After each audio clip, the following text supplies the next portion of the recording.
මේකෙදී අපි මේ කතා කරන්න යන්නේ මේ මැටීරියල් සයන්ස් එකේම මේ අපි ඒ කියන්නේ මොනවා හරි අපි සලකන මැටීරියල් එක්ක මේ මැකැනිකල් ප්‍රොපර්ටිස්. ඒ කියන්නේ දැන් මැටීරියල් එකක් ගත්තාම ඒකට මේ ප්‍රොපර්ටිස් කිහිපයක් තියෙනවානේ. අපිට තියෙනවා කෙමිකල් ප්‍රොපර්ටිස් තියෙනවා, ෆිසිකල් ප්‍රොපර්ටිස් තියෙනවා, මැකැනිකල් ප්‍රොපර්ටිස් තියෙනවා. එතකොට මෙතනදී අපි කතා කරන්නේ මැකැනිකල් ප්‍රොපර්ටිස් ගැන.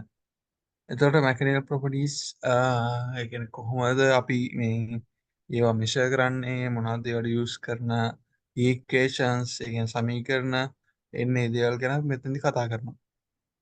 ඒ වගේම ඒ කියන්නේ සමහර ඒ කියන්නේ දැන් මැකැනිකල් ප්‍රොපර්ටිස් එක්ක යන ලෝස් කීපයක් තියෙනවා. ඒවත් කතා කරනවා මේ පාඩමේදී. එතකොට බලමු අපි ඊළඟට ගිහිල්ලා දැන් මෙතනදී කියන්න මොනවද මේකෙදි කතා කරන්න යන්නේ මොනවද කියලා තමයි මෙතනදී අපිට කියන්නේ. එතකොට මෙතන කියනවා the mechanical behavior of a material reflects the relationship between its response or deformation to an applied load or force. එතකොට අපි හිතුවොත් එහෙම මොකක් හරි මැටීරියල් එක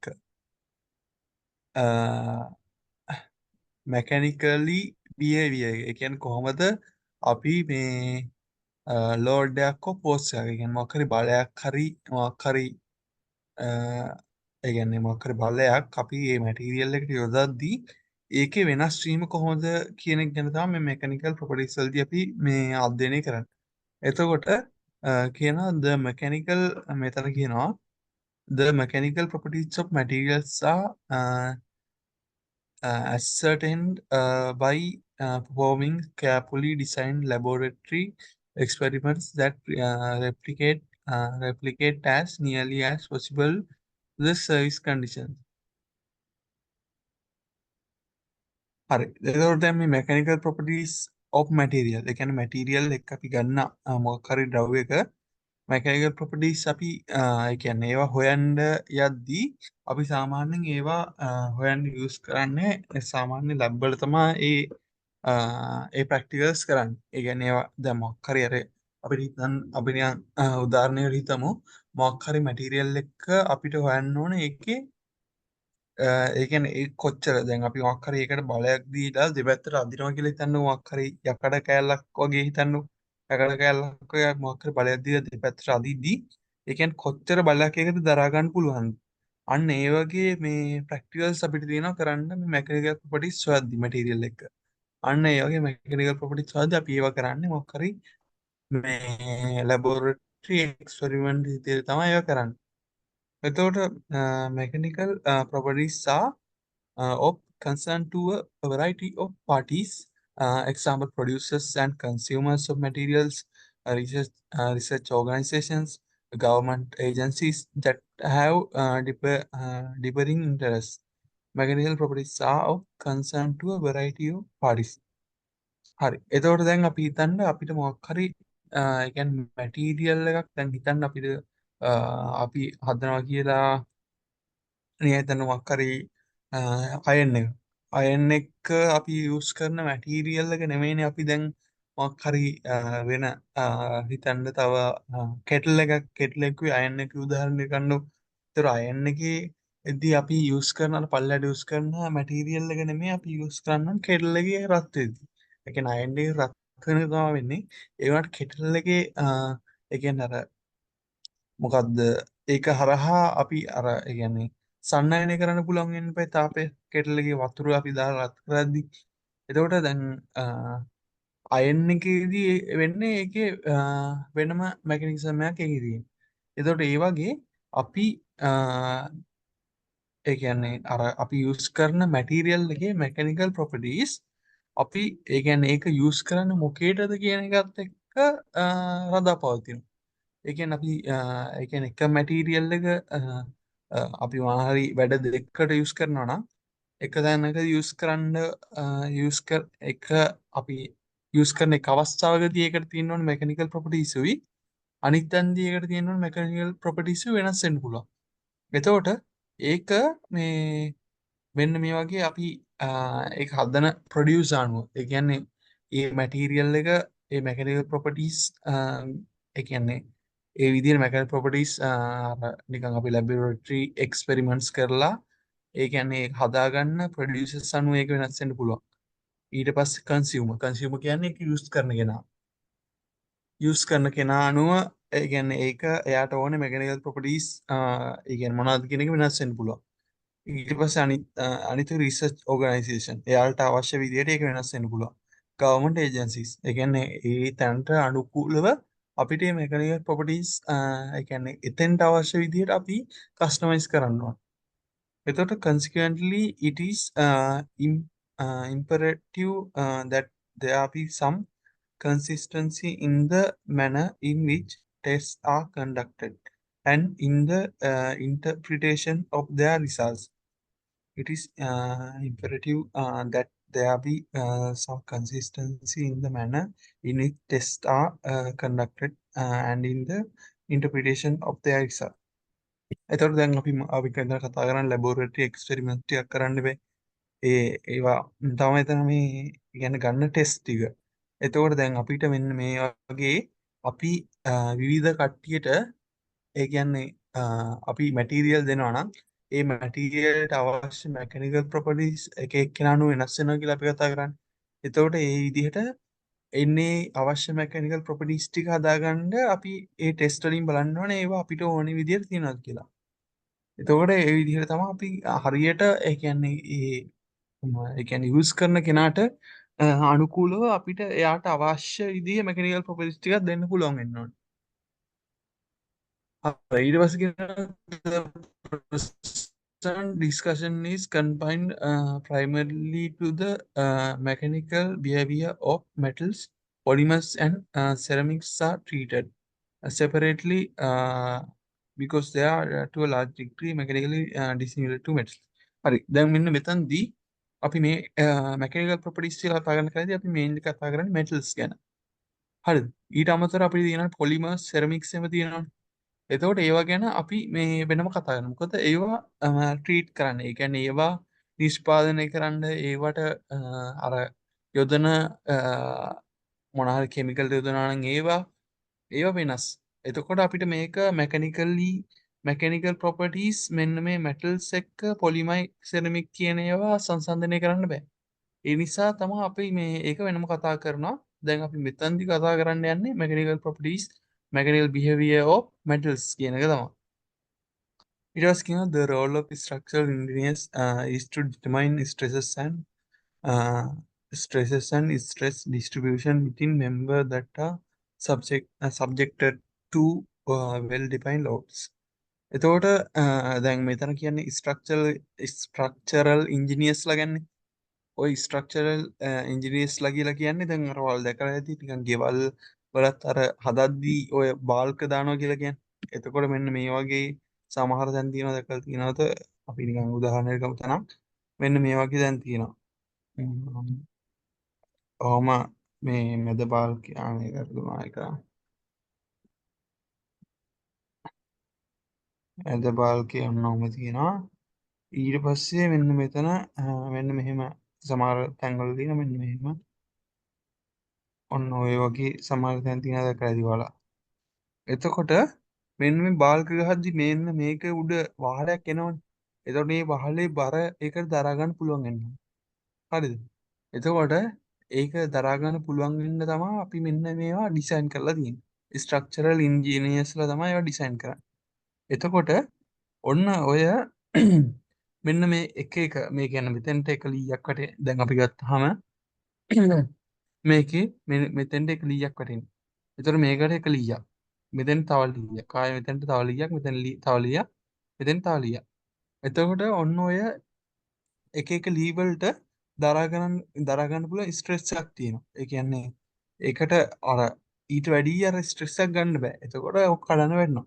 එතකොට අපි ඒවා දැන් ස්ට්‍රක්චරල් ඉන්ජිනියර්ස්ලා ඒවා ඩිසයින් කරන්නේ මෙන්න මේ ඒ කියන්නේ මේ ඇන්ගල් එකයි මේ තියෙන කෝණ ඔන්න ඕවා ගාන්ට බලලා තමයි ඩිසයින් කරන්නේ. ඒ කියන්නේ කොච්චර මේකට කොච්චර බලයක් දරා ගන්න පුළුවන්. කොච්චර ස්ට්‍රෙස් එකක් මේකට දරා ගන්න පුළුවන්ද කියන එක මත තමයි මේවා ඩිසයින් කරලා තියෙන්නේ. එතකොට මෙන්න මේවට වෙනම ස්ට්‍රෙස් තියෙනවා. ඒ කියන්නේ උඩරිම දරා ගන්න පුළුවන් ස්ට්‍රෙස් තියෙනවා. එතකොට ඒවට අනුව තමයි මේ ඇන්ගල්ස් එහෙම ඩිසයින් කරලා ඒවා හදන්නේ මේ ස්ට්‍රක්චරල් ඉන්ජිනියර්ස්ලා තමයි. හරිද? එතකොට ඒ ටික තමයි මේ ඒකේ තියෙන්නේ. ඊට පස්සේ අපි ඊළඟ කැලලට යන්.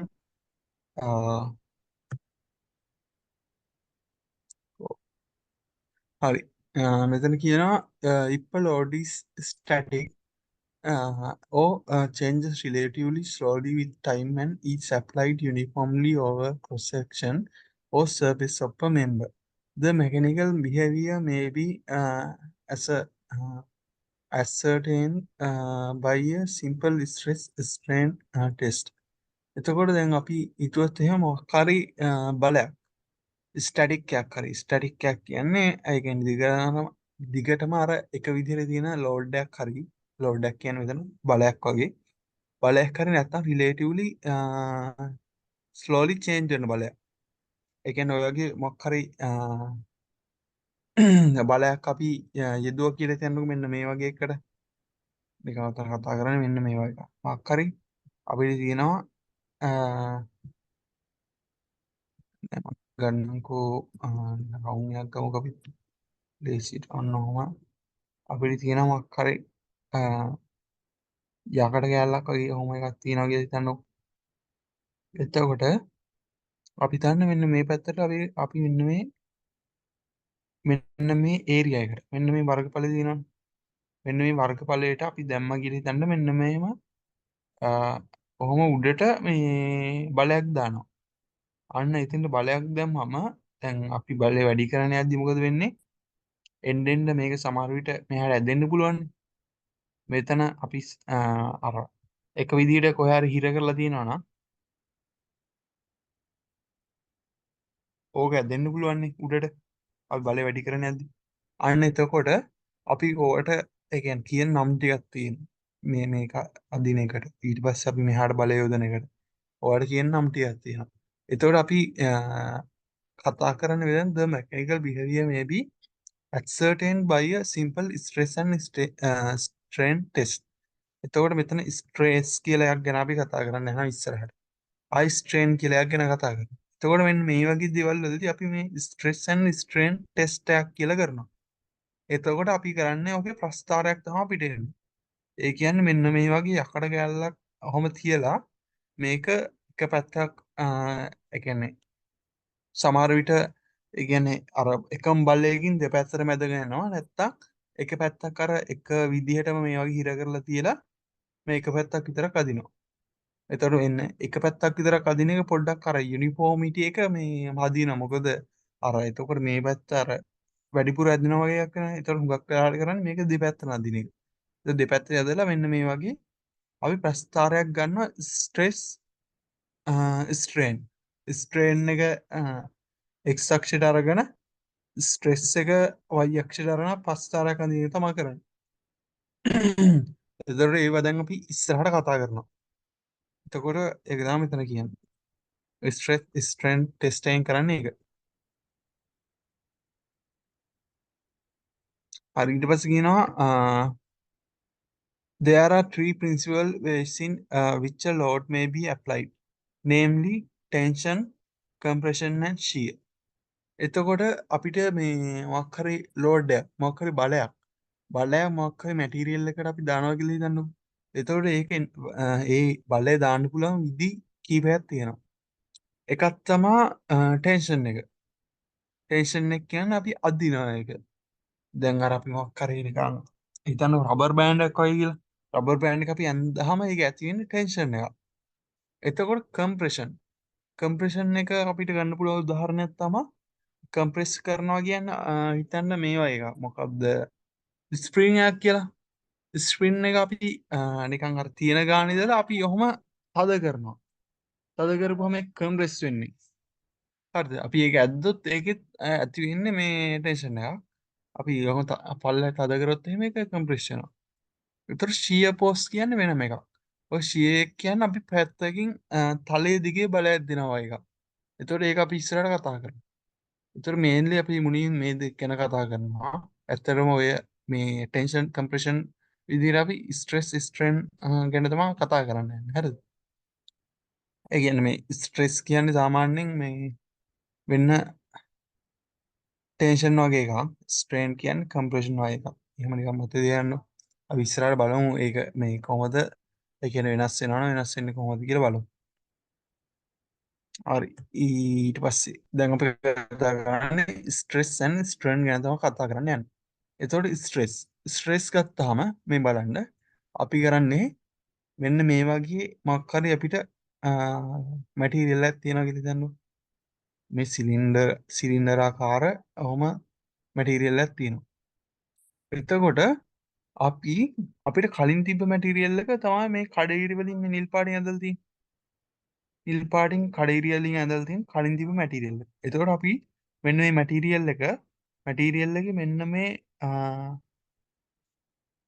මොකක්ද ඒකට කියන්නේ මෙන්න මේ ඒරියා එකට ක්‍රොස් සෙක්ෂනල් ඒරියා මේදී ක්‍රොස් සෙක්ෂනල් ඒරියා එකට මෙන්න මේ පැත්තේ ක්‍රොස් සෙක්ෂනල් ඒරියා එක කියන්නේ ඔක වෘත්තාකාර මේ ඒරියා ගන්න තියෙන ඒ ඒරියා එකට මෙන්න මේ F කියලා බලයක් අපි දෙනවා. මේ නිල් පාට එක ගැන හිතන්න. මේ නිල් පාට එකට තමයි බලය දීලා තියෙන්නේ. නිල් පාට එකට බලය දෙනවා. මේ පැත්තට මේ නිල් පාට ක්‍රොස් සෙක්ෂනල් ඒරියා එකට මෙන්න මේ වර්ගඵලයට මෙන්න මේ වර්ගඵලයට අපි දෙන බලයක් F කියලාම. දෙපැත්තටම එතකොට FF බල දෙකක් දීලා තියෙනවා. එතකොට මෙතන වර්ගඵලය A0 මේ මුල් දිග. ඒ කියන්නේ දැන් මේක බලය දීලා ඉවර වුණාට පස්සේ දිග තමයි මෙන්න මේ L කියන්නේ. බලය දෙන්න කලින් දිග තමයි මේ L0 කියන්නේ. එතකොට අපි මෙන්න මේ බල දෙක එකපාර දීලා දෙපැත්තට ඇදගෙන යද්දි මොකද වෙන්නේ? මේක දික් වෙනවා. ඒ වගේ මොකද වෙන්නේ? ඒ දික් වෙනවා කියන්නේ මෙන්න මේ දෙපැත්තෙන් තියෙන පළල අඩු වෙනවා. හරිද? දිග වැඩි වෙලා පළල අඩු වෙනවා. එතකොට මේ කලින් තිබ්බ වර්ගඵලයට වඩා දැන් මෙන්න මේ ක්‍රොස් සෙක්ෂනල් ඒරියා එක අඩු වෙලා දිග ඒ වුණාට වැඩි වෙලා. හරිද? කලින් දිග L0 තිබ්බ දැන් L තියෙන්නේ. කලින් ක්‍රොස් සෙක්ෂනල් ඒරියා එකේ A0 තිබ්බා. දැන් ඊට වඩා වෙනස් දිගක් තියෙනවා. වෙනස් දිගක් නෙමෙයි වෙනස් වර්ගඵලයක් තියෙනවා. හරිද? එතකොට අපිට ස්ට්‍රෙස් කියන එක. එතකොට ස්ට්‍රෙස් වල කරලා තියෙන ඇත්තටම නිකන් ඒ කියන්නේ ටෙන්ෂන් එකක් වගේ තමයි ස්ට්‍රෙස් නිකන් අර වැඩ කරන්නේ. හරිද? එතකොට ස්ට්‍රෙස් එක හොයන්න අපිට සමීකරණයක් තියෙනවා මෙන්න මේ වගේ. එතකොට මේ සමීකරණේ තියෙන්නේ මේ ස්ට්‍රෙස් වලට තමයි මේක දාන්නේ. ඕකට අපි කියනවා මට මතක විදියට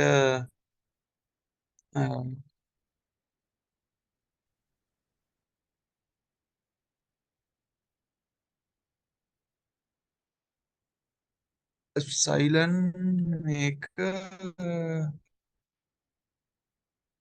සිග්මා එකක්ද සිම්පල් සිග්මානේ හරි මතක නැහැ. හරි කොහොම හරි මෙන්න මේ මාක් එක තමයි දාන්නේ. ඕක මෙන්න මේ ওই විදිහට ලියනවා. දැන් අපි ඒ දවස්වල මෙන්න මෙහෙම කරලා මෙන්න මේ වගේ ඔය නිකන් ඔන්න ඔය වගේ එකකුල් ලියනවා. මෙන්න මේ වගේ නිකන් ඔය වගේ ඒක මට ලියන්න අමාරු මේ ටච් පෑඩ් එකෙන් ලියන නිසා ඔන්න ඔය වගේ නිකන් කොම්බෝ වගේ කොම්බෝ වගේ අරගෙන නිකන් පල්ලෙහාට ගන්නවා. මට මතක විදිහට මේ සිම්පල් සිග්මා එකක් හරි එතකොට කොහොම හරි ස්ට්‍රෙස් එකට මේ සමීකරණ අපිට යූස් කරන්න පුළුවන් ස්ට්‍රෙස් එක හොයන්න F වෙදීම A0 F කියන්නේ මේ යොද බලය ක්‍රොස් සෙක්ෂනල් ඒරියා එකට යොද බලය තමයි F කියන්නේ. එතකොට A0 කියන්නේ ක්‍රොස් සෙක්ෂන් එක කලින් තිබ්බ. ඒ කියන්නේ මේක ඇදලා ඉවර වෙන්න කලින් මුල් අවස්ථාවේදී තිබ්බ ක්‍රොස් සෙක්ෂන් ඒරියා එක තමයි මේ A0 කියන්නේ. එතකොට මේ දෙක බැලුවහම මේක ඇත්තටම නිකන් මේ ඔයාලා සමහර විට ඉගෙනගෙන ඇති ඕලෙවල් කාලේ තියෙනවා පීඩනය කියලා. පීඩනයත් අපි හොයන්නේ P සමාන F බෙදීම A වලින්. P සමාන F බෙදීම A. එතකොට පීඩනයත් වගේ නිකන් හිතනවා මේක බලපුවම. එතකොට ස්ට්‍රෙස් එකයි සාමාන්‍ය පීඩනය කියන්නේ එකයි. දැන් අපි මේක එක ළඟ යන දෙකක් හරිද? එතකොට මේ පීඩනයක් දුන්නා වගේ නෙමෙයි. දෙපැත්තට අදිනවා කියන්නේ අර තිබ්බ ස්වරූපය වෙනස් වෙනවනේ. ඒතර අපි මොකක් හරි පීඩනයක් දීලා ඒකේ ස්වරූපය වෙනස් කරලා. දැන් ඉස්සලා තිබ්බ ස්වරූපය නෙමෙයි දැන් තියෙන්නේ. ඒතර ඒ වගේ එකක් තමයි මේ ස්ට්‍රෙස් කියන්නේ. ඒතර if is load applied perpendicular to a specimen cross section. ඒතර මේ F කියන්නේ මේක මේ ලෝඩ් එක මේ බලය අපි දාලා තින්නේ perpendicular. ඒ කියන්නේ අංශක 90 මෙන්න මෙතන cross section එකයි මෙන්න මේ බලය අතර කෝණයේ අංශක අණුව. ලම්බකව තමයි අපි බලය යොදන්නේ. ලම්බකව මෙන්න මේකේ හරි මැදින් වගේ යොදලා තියෙන්නේ. ඊට පස්සේ A naught is cross sectional area perpendicular to the post before application of the load. හරිද? මේ before application of the load තමයි අපි මෙන්න මේ cross sectional area එක ගන්න. මෙන්න මේ රතු පාටට තියෙන්නේ අපි රතු පාටට තියෙන්නේ මේ අපි බලය දාලා ඉවර වුණාට පස්සේ හැඩේනේ. මේ කලින් හැඩේ වර්ගඵලය තමයි අපි මේ සමීකරණයට දාන්න ඕන.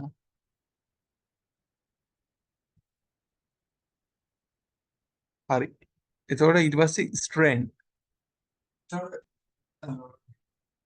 ස්ට්‍රේන් එක ඉතිරි ඇත්තටම ඒ කියන්නේ කොච්චරක් ඒ කියන්නේ අර තිබ්බ ප්‍රමාණය දැන් L නෝට් කියලා දිගන්න තිබ්බේ L නෝට් කියලා දිගක් අපිට තිබ්බා L නෝට් දිගෙන් දැන් දිග L වෙලානේ එතකොට කලින් දිගයි දැන් තියෙන දිගයි අතර අනුපාතයක් වගේ ඒ කියන්නේ වැඩි වුණ දිගයි කලින් දිගයි L නෝට් එකයි වැඩි වුණ දිගයි අතර අනුපාතයක් වගේ තමයි අපි ගන්නෙ ඒ කියන්නේ මෙතන මේ අකුරට කියන අපි ඉප්සයිලන් කියලා ඉප්සයිලන් කියලා කියන මෙන්න මේ අකුරට නිකන් සිග්මා එකක් වගේ පෙවුනට මේ සිග්මා නෙමෙයි මේක එප්සයිලන් කියලා කියන්නේ. හරි. මේ එප්සයිලන් තමයි අපි ස්ට්‍රේන් එකට දාන අකුර. එතකොට එප්සයිලන් සමානයි LI කියන්නේ මෙන්න මේ අපි ඇද්දට පස්සේ තියෙන දිග. මේක LI I කියලා දාලා I දන්නේ නැහැ කොහොම හරි මේ මෙන්න මේ දෙකයි තමයි මෙතන LI කියන්නේ. ඒ කියන්නේ අපි මෙන්න මේකට බලයක් දීලා අපි ඇද්දට පස්සේ එන දිග. ඊට පස්සේ මේ L නෝට් කියන්නේ අපි මේ බලය දාන්න කලින් ඇත්තරම තිබ මුල් දිග. එතකොට අපි කරන්නේ මොකද්ද? මේ ඇද්දට පස්සේ දිගින් අඩු කරනවා මුල් දිග. එතකොට ඇද්දට පස්සේ දිගේ මුල් දිග අඩු කරපුවා මොකක්ද වෙන්නේ? වැඩි වුණු දිග. එතකොට වැඩි වුණු දිග වේදනවා මුල් දිගින්. එතකොට මුල් දිගයි වැඩි වුණු දිගයි අතර අනුපාතයක් වගේ තමයි අපිට ස්ට්‍රේන් එක එන්නේ. එතකොට හිතන්න නිකන් උදාහරණයකට අපිට ඒ කියන්නේ මුල් දිග තිබ්බා කියලා 20ක් තිබ්බා කියලා හිතන්න. අද්දර පස්සේ ඔක 30ක් වුණා. එතකොට 30න් අපි අඩු කරපුවාම 20ක් අපිට එනවා 10ක් උඩ. ඊට පස්සේ ඔක වෙදන්න එපේ ආයේ මුල් දිගේ එතකොට 20නේ. 20ෙන් බෙදුවම අපිට ඕක එන්නේ කීයද දෙන්නේ 10 බෙදීම 20යි කියන්නේ 0.5යි. එතකොට ඔන්න ඔය වගේ අර අනුපාතයක් වගේ තමයි අපිට එන්නේ ස්ට්‍රේන් එක කියන එක. ඒ කියන්නේ වැඩි වුණ දිග මුල් දිග වගේ නිකන් කොච්චරක්ද කියන එක.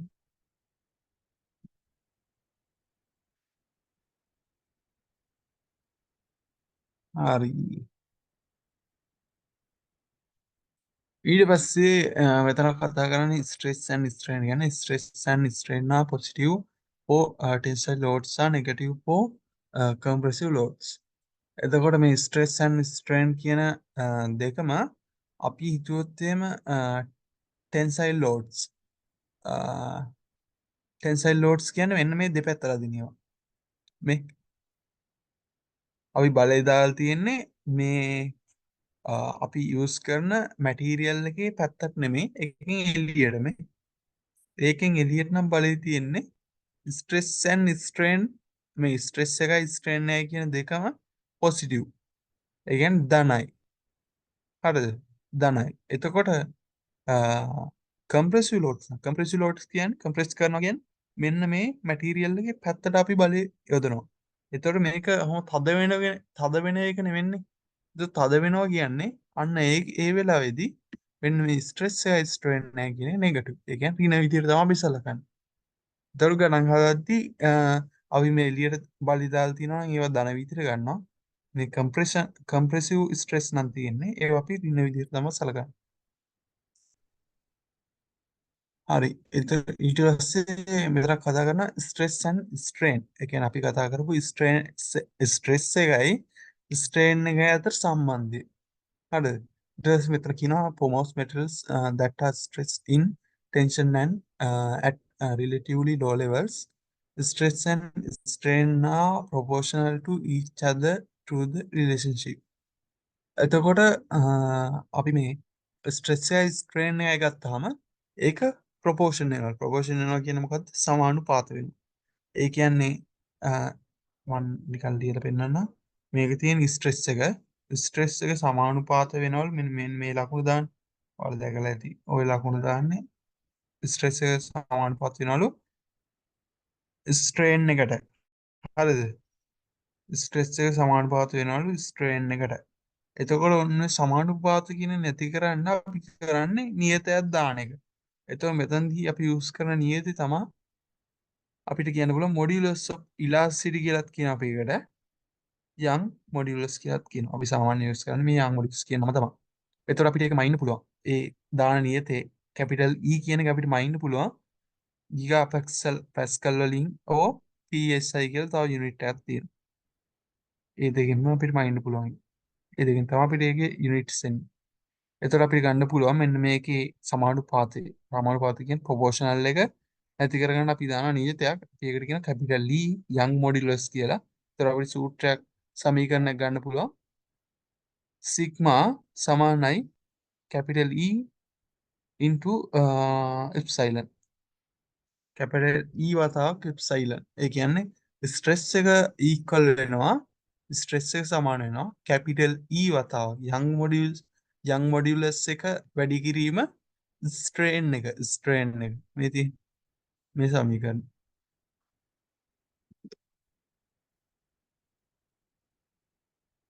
හරිනේ.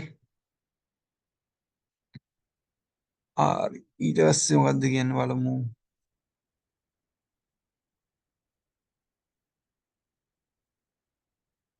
හරි ඊට පස්සේ දීලා තියෙනවා මෙටල් ඇලොයි. මෙටල් ඇලොයි කියන්නේ මොනවද? ලෝහ වගේනේ.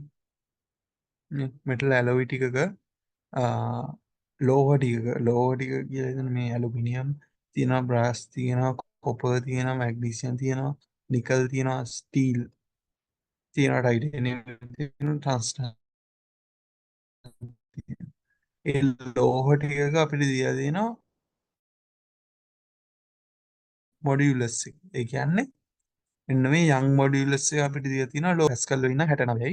මෙන්න මේ PSI කියන යුනිට් එකෙන් 10යි. එතකොට මේ PSI යුනිට් එකෙන් අපි ගන්නවා නම් ඕක අපි මෙන්න මේ 10 6කුත් මෙතන ලියලා තියෙනවානේ. එතකොට 10 වතාවක් අපි නිකන් ගානකට අරන් හදනවා නම් 10 වතාවක් 10 වැඩි කිරීම 10 6 කියලා තමයි ගන්න ඕනේ. PSI වලින් ගන්නවා 10 වැඩි කිරීම 10 6.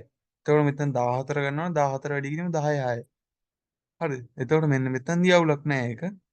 ගිගා පැස්කල් වලින් කිරීම දිය තියෙන්නේ. එතකොට බ්‍රාස් වල 97යි. කොපර් වල 110යි. මෙතන 16 වරක් 10 6ක් එනවා PSI වලින්. මැග්නීසියම් වල 45යි. මෙතන 6.5 වතාවක් 10 6යි PSI. මෙතන ගිගා පැස්කල් වලින් කියන්නේ. දැන් නිකල 207යි ඔය විදිහට දීලා තියෙනවා සෙට් එක. ඕවනම් සාමාන්‍යයෙන් ගණන් වල මම හිතන් දෙනවා. මතක තියාගන්න ඕන නැති මං හිතන විදිහට නම්. ඊට පස්සේ ගානක් දීලා තියෙනවා. ඊට පස්සේ ඔය අර දීලා තියෙන සූත්‍ර ටික දාලා මේක හදන්න තියෙනවා. හරිද මේ ඉදුනිල් ඔව් මේ මොකක්ද තව විනාඩි එකමාරයි තියෙන්නේ. අලුත් අහලා දාන්නේ ආ අලුත් අහලා දානන්නේ මම ඉවරනම මොකද්ද? අලුත් අහලා දාන්න ඇහුන්නේ තේරුන්නේ මේ මීටින් එක ඉවරනම අයක අහලා දාන්නනේ නැහැ. ඇහෙන්නේ නැහැ බා.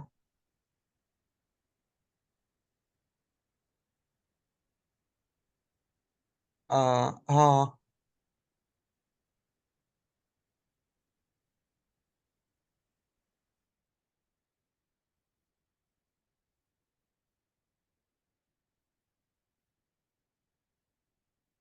එහෙනම් වෙන එකක් දාන්න.